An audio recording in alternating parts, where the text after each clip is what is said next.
And they were going, no, this is going to be a big night. This will be great humiliation for President Trump. If she doesn't make it, well, they weren't thinking in terms of Ralph so much. In all fairness, Ralph sort of said he felt like the forgotten man last night. But this will be tremendous humility. They built these studios. They built everything. They were set. Believe me, had our wonderful candidate lost, this would have been one of the great big stories in the history of American politics. Those studios would have been up for weeks. They would have been talking for weeks about this tremendous defeat. And after it said projected winner was they just sort of slinked out of there. They slinked out. One of them actually said, well, maybe it was the weather. You know, it was drizzling, a little bit like this, but a little bit less. It was drizzling. Did you hear that one, Ambassador? It was drizzling. Maybe that was the difference. And won by a lot. Won by a lot. So we're very happy, and Karen is going to be a great person in Congress, and we have some incredible people, and we're doing some really wonderful things, including the taxes are coming along, and the health care is coming along.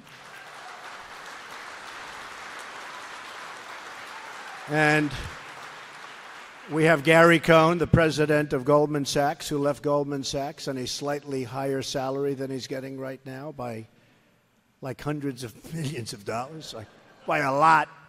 And where's Gary? He's around here someplace. And Gary's working on some incredible plans, not only taxes, but we're going to be rebuilding our country. We're going to do things in terms of infrastructure that we need, our roads, our highways, our bridges, our schools, our airports. We spent, as of a few months ago, $6 trillion in the Middle East. We have nothing. We're back further than we were 16 years ago when this whole thing started. $6 trillion. And if you want to spend $3.50 to build a school, or you want to spend any money in this country, it's like a big deal. But we spent $6 trillion in the Middle East. And we're going to get that whole situation under control. That's not an easy one. I was dealt a very difficult hand, believe me, when I took over, between North Korea, the Middle East. You look at Afghanistan, what's going on there. This was a tough hand. But you put me there for a reason, and I think you're going to be very happy with the end result, believe me.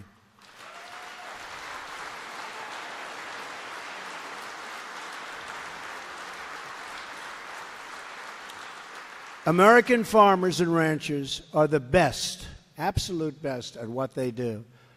And they can compete anywhere if they're given a level playing field. They're not given that level playing field because of our terrible, terrible trade deals. And we're going to start doing much better. You produce the product, but you have to work too hard and too long to make a living. We're cracking down on foreign trading abuses, making it easier to produce and grow in America, eliminating job-killing regulations all over the place. And we're training our great American workers. That's why it's so important to support schools like Kirkwood, which are helping to train young people in cutting-edge new technologies that will make American agriculture greater and more productive than ever before. Farming, which is something that is very beautiful to me. I'm not a farmer, but I'd be very happy to be one. It's a very beautiful world to me. And it's a truly noble American profession. Today we're celebrating the dignity of work and the greatness of the American farmer and the American worker.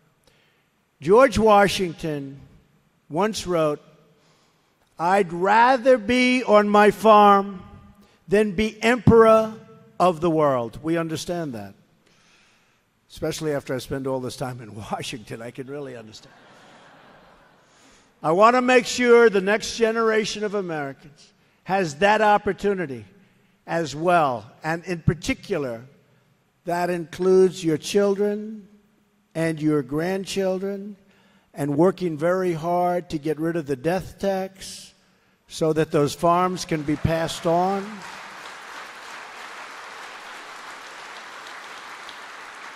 Very, very hard to get rid of that. We're working very hard so your farms can be passed on to your children and your grandchildren, and they'll keep them going and they'll run them with love.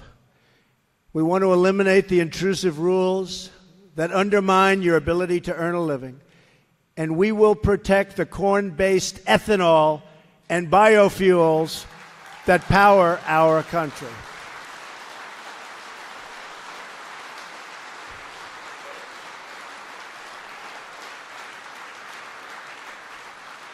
And you remember during the campaign I made that promise. And I also made a promise I'm coming back. And here I am, and that promise has been kept.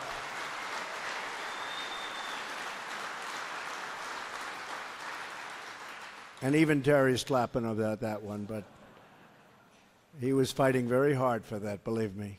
For the past 2 weeks, my administration has been working extensively on vocational education, infrastructure, and technology. Here at this great facility, we've just seen fantastic examples of how vocational training in new technologies can help make American farming even more productive, so we can compete and win on the world stage. We saw how today's farmers can adjust application rates of fertilizers in their fields with just the touch of a smartphone. It's changed a lot over the years. They showed us how they use precision agriculture to produce crops more efficiently and for far less cost. They've demonstrated how drones, of all things, are used to gather data on crops and how simulators are used to train students in the next generation of farming equipment. If we continue to train our workers in these new technologies, then we will usher in a new era of prosperity for American agriculture and for the American farming family. We must also ensure that these students have the broadband internet access they need in order to succeed and thrive in this new and very modern and very changed economy and world. That is why I will be including a provision in our infrastructure proposal, $1 trillion proposal, you'll be seeing it very shortly, to promote and foster enhanced broadband access for rural America also.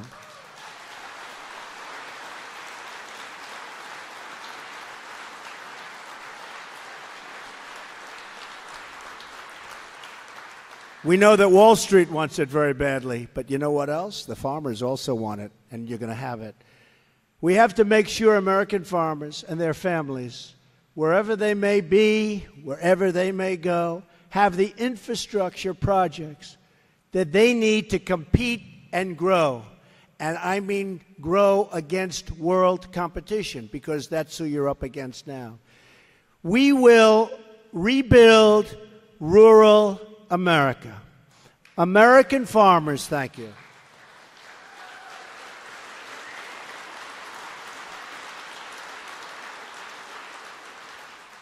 American farmers pour their hearts into their crops and their love into their great communities.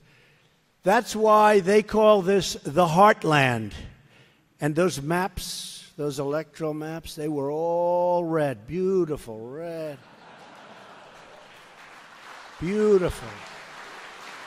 You look at those maps, it's almost like, wow. A lot of places that people weren't thinking about turned red. A couple of little blue dots on the sides. But they are red farmers.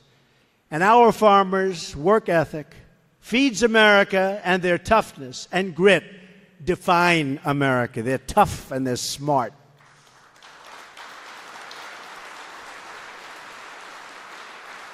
Our rich and abundant soil provides more than a living. It provides a beautiful way of life for a lot of people. Today we honor and treasure this noble history and embrace the new technology that will power this industry well into the future.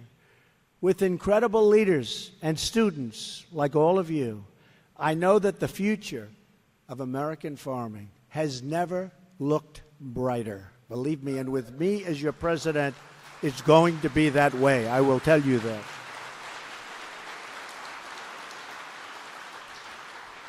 So it's a great honor to be here with you today. People that I know, people that I love, very special people, the people of Iowa that were so good to me during the election.